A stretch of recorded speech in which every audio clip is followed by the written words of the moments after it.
not a peep, not from anybody. There's been no clear objective stated. There is certainly no plan to win the peace. Wasn't that it? We might win the war, but can you win the peace?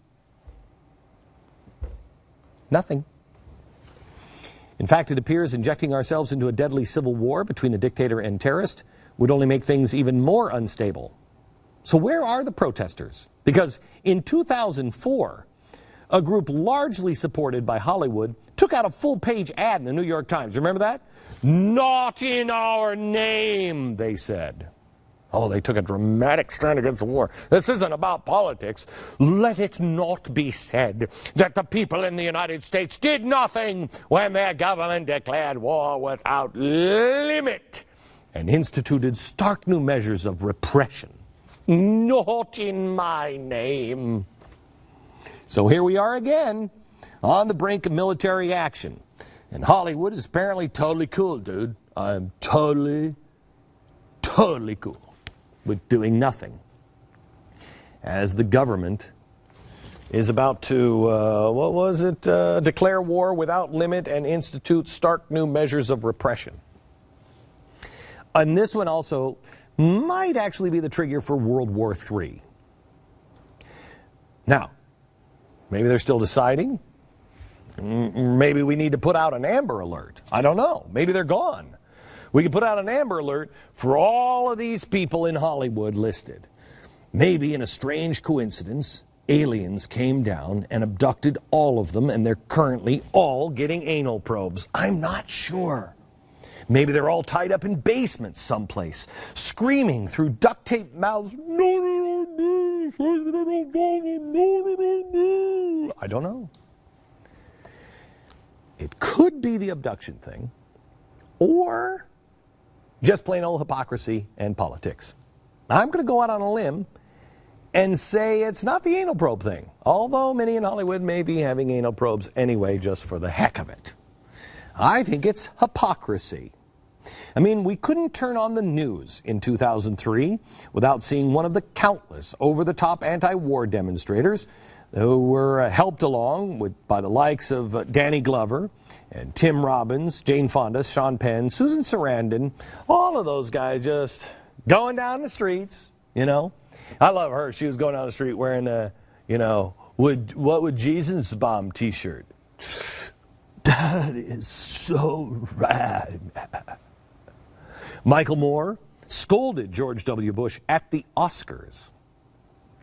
They are here in solidarity with me because we like nonfiction. We like nonfiction, and we live in fictitious times. We live in a time where we have fictitious election results that elects a fictitious president. We live in a time where we have a man sending us to war for fictitious reasons, whether it's the fictition of duct tape or the fictitious of orange alerts. We are against this war, Mr. Bush. Shame on you, Mr. Bush. Shame on you. I love that. Shame on you. By the way, have you seen our new movie about Woodrow Wilson who got us into World War I? Of course, then there was Sean Penn who said this. I think that, until there is evidence, which is, again, a rule of law concept, until there is evidence of a real, immediate threat to this country by Iraq, that it is patently immoral for us to attack. I wish I had a cigarette so I could be as cool as him. I just think without evidence, it is just immoral. Now, I'm not going to say anything like this. I'll be too busy filming a movie or something if a guy on my side, who is clearly a Marxist, does it. We'll just try to forget that I ever said this. Today, you're not going to see these things. You're not going to see the opposition to President Obama. No. Who is it again making things about politics? Sean Penn, where are you? You haven't said anything. Susan Sarandon isn't in the street, braless, with her T-shirt. What did Jesus do? But she did send a couple of tweets out, and they were about Syria. One, looking for alternatives, and another one generically calling for the end of the crisis with no specific mention of this administration. But then she just moved on to sticking a fork back in hunger. I guess it's safe to say that due to their silence, this war is in their name. Because aside from a few passing comments, virtually nothing slamming the president himself, the anti-war crowd is completely MIA. There are no planned protests, no groups, no petitions. Hollywood actors have the luxury of retreating to their mansions in the Hill of Hollywood saying, "Oh, it is so hard to be me." Politicians are forced to pick sides. The anti-war candidate, John Kerry, is now the pro-war Secretary of State. I don't know what to do with that. Here's John Kerry in 2004. The president just arbitrarily brought the hammer down and said, nope, sorry, time for diplomacy is over, we're going. He rushed to war without a plan to win the peace. Without a plan to win a peace. Wow. We need a plan. That's what he's arguing here. We need a plan. A global test before bombing. Do it, Jim. You've got to do it in a way that passes the test, that passes the global test, where your countrymen, your people, understand fully why you're doing what you're doing, and you can prove to the world that you did it for legitimate reasons. We're living in a crazy fiction book. Because that was Kerry then, this is Kerry now. President Obama will ensure that the United States of America makes our own decisions on our own timelines based on our values and our interests. What?